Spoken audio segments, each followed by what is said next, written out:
Cuando pases por las aguas, yo estaré contigo. ¡Ay, ay, ay, ay! No tengo miedo, Señor,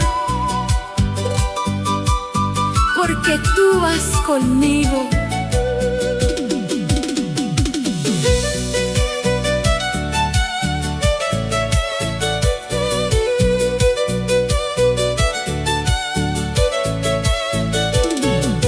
Cuando la pena me alcanza y no encuentro una salida, escucho tu voz hermosa dándome nueva vida.